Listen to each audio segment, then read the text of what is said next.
hello' everyone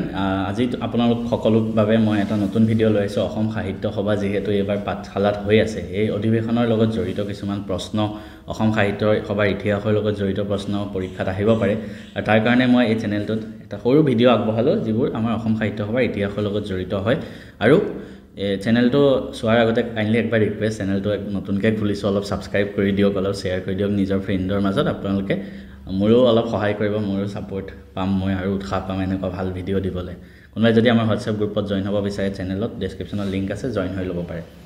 তো অসম সাহিত্য সভাৰ বিষয়ে মই যদি আৰম্ভ কৰোঁ প্ৰথম আপোনালোকে এটা দেখিছে এইটো লগো অসম সাহিত্য সভাৰ যোনটো আমাৰ লগো ওপৰত লিখা আছে চিৰ চেনেহী মোৰ ভাষা জননী এই যোনটো অসম সাহিত্য সভাৰ চিহ্ন সেইটো কোনে ডিজাইন কৰিছিলে জানেনে সেইটো ডিজাইন কৰিছিলে যুগল দাস মনত ৰাখিব নামটো যুগল দাস নামৰ এগৰাকী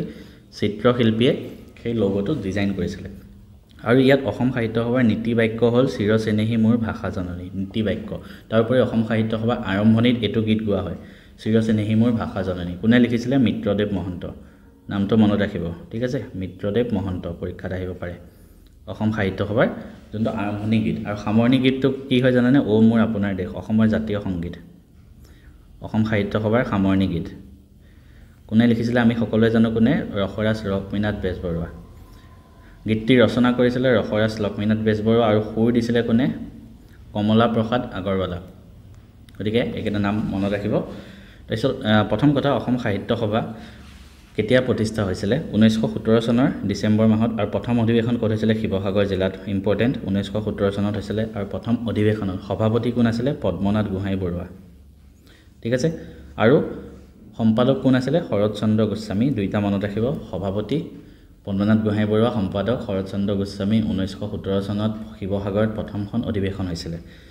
অসম সাহিত্য সভাৰ যদি আমি প্ৰধান কাৰ্যালয় ক'ত হয় সেইটো সুধো চন্দ্ৰকান্ত সন্দিকৈ ভৱন যোৰহাটত আছে তো অসম সাহিত্য সভাৰ প্ৰধান কাৰ্যালয় যোৰহাটত আছে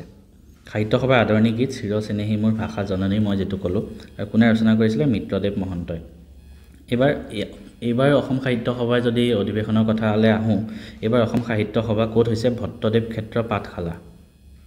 ঠিক আছে পাঠশালাত হৈছে আৰু পাঠশালা কোনখন জিলাৰ অন্তৰ্গত হয় বজালী জিলা ডিষ্ট্ৰিক্টৰ নতুনকৈ যি বজালী জিলা বনোৱা হৈছে তাৰ অন্তৰ্গত পাঠশালাত কিমানতম অধিৱেশন সপ্ততিতম ঠিক আছে 77th ঠিক আছে 77th অধিৱেশন হয় দ্বিবাৰ্ষিক হয় অসম সাহিত্য সভা আজিকালি দুবছৰ মূৰত এবাৰ হয় আৰু সেই অসম সাহিত্য সভাতে কৈছে যে অহাবাৰ 2027 চনত নেক্সট যিটো অসম সাহিত্য সভাৰ অধিৱেশন হ'ব দুলীয়াজানত অনুষ্ঠিত হ'ব বুলি কোৱা হৈছে তাৰোপৰি আৰু দুটামান ষ্টেটিক পইণ্ট মই যদি কওঁ